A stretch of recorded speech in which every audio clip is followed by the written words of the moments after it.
रहे। धन्यवाद साथियों, तो मैं वीरेंद्र कुमार। मैं अपना सौभाग्य मानता हूं कि आपके बीच में स्वागत है। और मुझे आज जो है बड़ी भैरपुरा में खुशी जो यहाँ है के बात रखने आए हैं भारतीय कि किसान यूनियन यहाँ प्रभारी पे बलविंदर सिंह मान जी, उत्तराखंड उत्तर प्रदेश बाबा के। टिकैत, जो कि किसानों के मसीहा, पूरी दुनिया जिनको जानती है, पूछती है, बाबा टिकैत के सिपाही आज भी पूरे दमखम से, पूरी मजबूती से उनका झंडा उठा के चलते हैं और ये हमेशा आगे भी रहना चाहिए। हम लोग आपके बीच में आते रहेंगे, जब भी याद करेंगे, क्योंकि बहुत सी बातें जैसे वक्ताओं ने बताई, प्रधान जी ने बताई कि समस्याएं जो है वो सरकारों के बस की बात नहीं है हल करें। न कोई मंत्री विधायक समस्या का समाधान कर सकता। ये हमें अपने आप को खुद को मजबूत करना पड़ेगा। जब हम मजबूत होंगे, हमारी यूनियन मजबूत होगी, तभी कोई भी काम हमारा नहीं रुकेगा। किसी भी अधिकारी से काम लेना हो और अपने आप को जब मजबूत करेंगे, मजबूत होंगे, तभी अधिकारी हमारी बात सुनेगा। क्योंकि अधिकारी जो है, अधिकारी तो भीड़ को देख के घबराते हैं, लोगों को देख के घबराते हैं।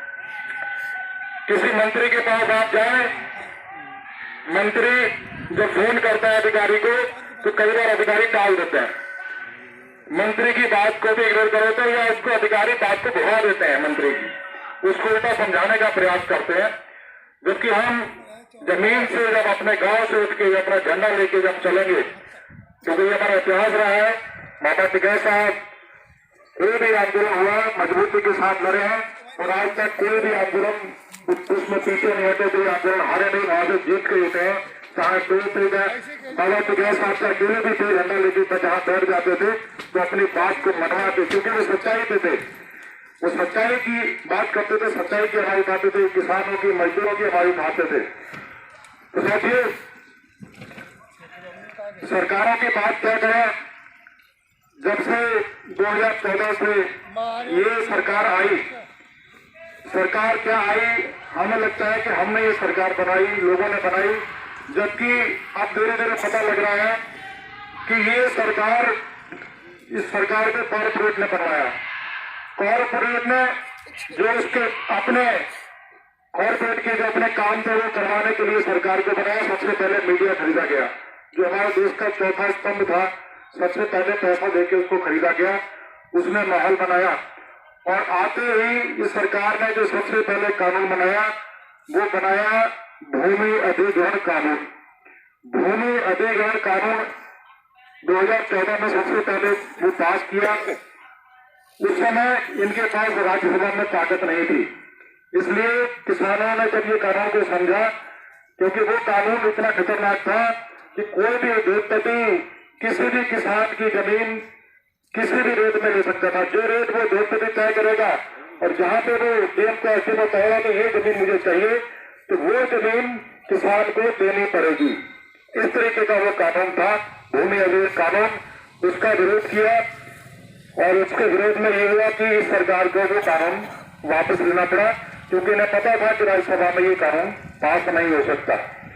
उसके बाद में बहुत से कानून आए और किसी ने विरोध, लोगों ने क्योंकि विरोध नहीं किया इनका, नोटबंदी इन्होंने कर दी रातों रात, जीएसटी लगा दी, व्यापारियों ने विरोध नहीं किया। नोटबंदी कर दी, किसी ने विरोध नहीं किया। क्योंकि इन्होंने माहौल ऐसा बना दिया, कह दिया कि नोटबंदी देश के फायदे में है। जीएसटी को उन्होंने कहा कि देश के फायदे में है, जबकि आज जीएसटी की वजह से छोटा व्यापारी बिल्कुल तबाह हो चुका है। और उसके बाद में जब उन्होंने देखा कि विरोध देश में नहीं कर रहा, तो किसानों की जमीनों के ऊपर कॉर्पोरेट की निगाह बहुत पहले से थी कि ये जमीनें कैसे हथियाई जाएं। उस कॉर्पोरेट ने इनसे इस तरह के कानून बनाए, जो 3 कृषि काले कानून थे, जिसमें जमीन हमारी चली जाती और जो हमारा अनाज हम पैदा करते हैं, अनाज कॉर्पोरेट की बड़े बड़े गोदामों में आ जाता। अनाज अगर कॉर्पोरेट के जेब में चला जाएगा, उसके गोदामों में चला जाएगा, तो गरीब आदमी जो आता है 20 रुपए 30 रुपए में मिल जाता है, आसानी से किसान से खरीद लेता है मजदूर भाई, वो आता है 200 250 रुपए का भी नहीं मिलेगा।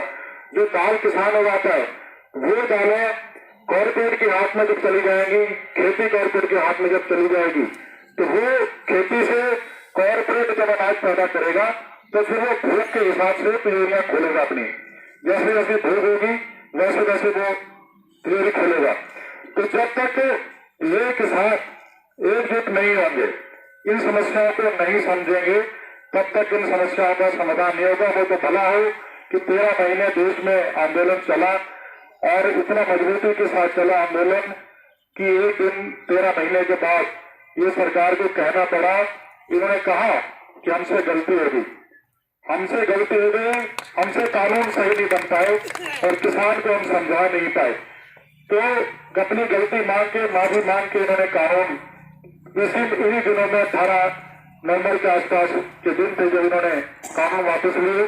तो साथियों, मैं अपना सौभाग्य मानता हूं कि ऐसे आंदोलन से मैं जुड़ा रहा और हम लोग 26 तारीख से, परसों 26 तारीख आ रही है 2020 में जब ये आंदोलन शुरू हुआ था, तब से लेके 26 नवंबर से लेके 18 नवंबर अगले साल 2021 तक हम लोग जो है एक लगातार आंदोलन में रहे।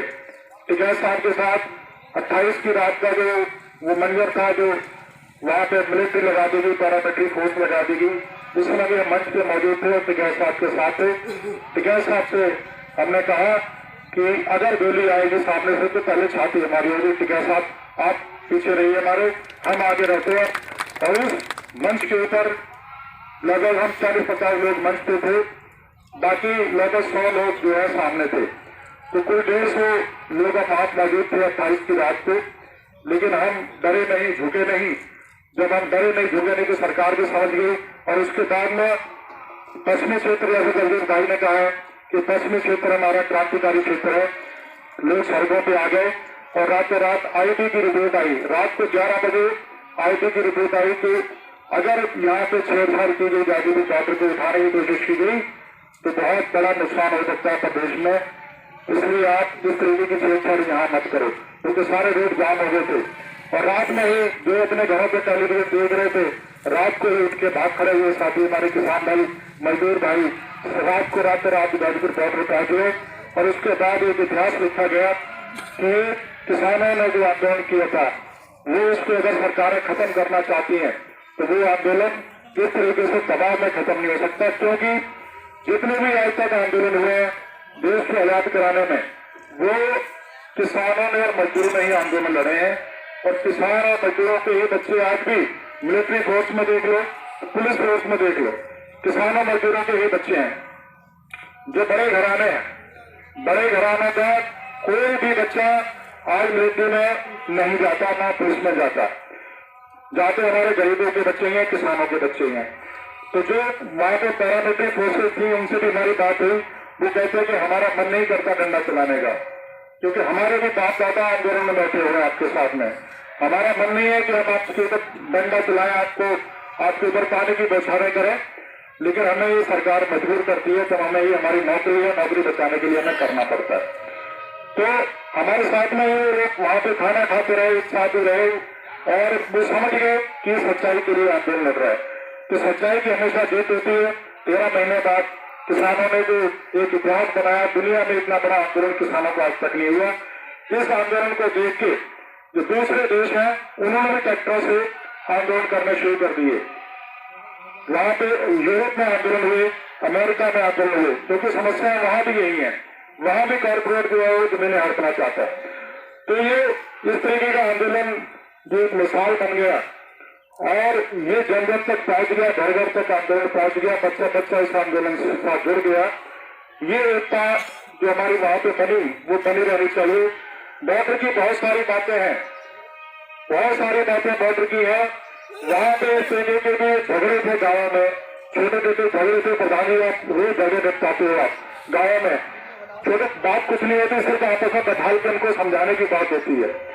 तो वहां पे टिकरी बॉर्डर हमने देखा, सिंधु बॉर्डर देखा, वहां जो पंजाब में गांव के हरियाणा में बात तो वैसे ही गांव वहां बस गए थे आके।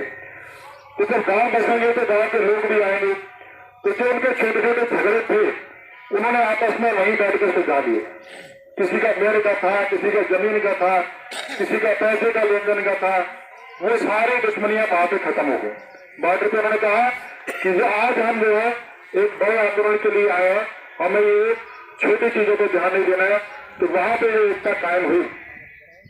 पहले आंदोलन पंजाब के आंदोलन पंजाब में हुआ करते थे, हरियाणा के साथी हरियाणा तक सीमित थे, और साउथ के जो लोग थे, पश्चिम बंगाल है, उड़ीसा है, आंध्र प्रदेश है, पश्चिम बंगाल है, तो सारे जो है आंदोलन लोग अपने अपने क्षेत्र के साथ करते थे। ये एक ऐसा आंदोलन खड़ा हुआ पूरे देश में, इसने पूरे देश को एक सूत्र में पिरो दिया। 500 से ज्यादा जथेबंदियां देश की वो एक मंच पे आ गई, और आज एक संयुक्त किसान मोर्चा जो है वो उसका रूप जो है आंदोलन से शुरू हुआ।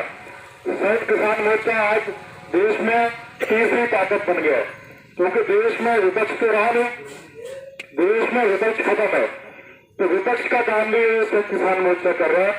जो लोगों की आवाज है वो संयुक्त किसान मोर्चा उठा रहा है, अपनी किसानों की मजदूरों की समस्याएं जो है वो संयुक्त किसान मोर्चा बड़ी मजबूती के साथ उठाता है।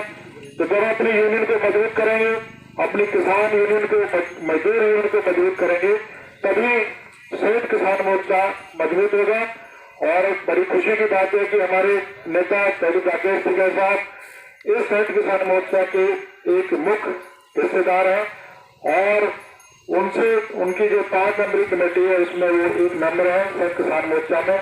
जो पूरे देश में जो आंदोलन होते हैं, जो देश में प्रोग्राम होते हैं, उसकी रूपरेखा 5 मेंबरी कमेटी में, पहले 10 मेंबरी कमेटी थी, फिर 8 मेंबरी कमेटी हुई, और 5 मेंबरी कमेटी जो है उसको उठाती है। तो साथियों, जो संयुक्त किसान मोर्चा ने आने वाले कार्यक्रम दिए हैं 26 नवंबर को, यानी कि परसों हमारा आंदोलन शुरू हुआ था, आज से 2 साल पहले, तो 2 साल पूरे हो रहे हैं 26 नवंबर को। तो जो मांगे हमारी रह गई थी, क्योंकि सरकार ने जब काले कानून वापस लिए, साथ में हमारा एमएसपी की मांग थी, प्रमुख मांग हमारी एमएसपी की मांग थी और कर्ज माफी की मांग थी। पराली जलाने की समस्या थी, पराली जलाने के लिए उस समय कृषि मंत्री तोमर जी ने कहा था कि ये पराली जलाने के लिए धन्यवाद। इस वीडियो को इजाजत है शेयर करें। मैं वीरेंद्र कुमार, इनकलाब जिंदाबाद, मजदूर किसान।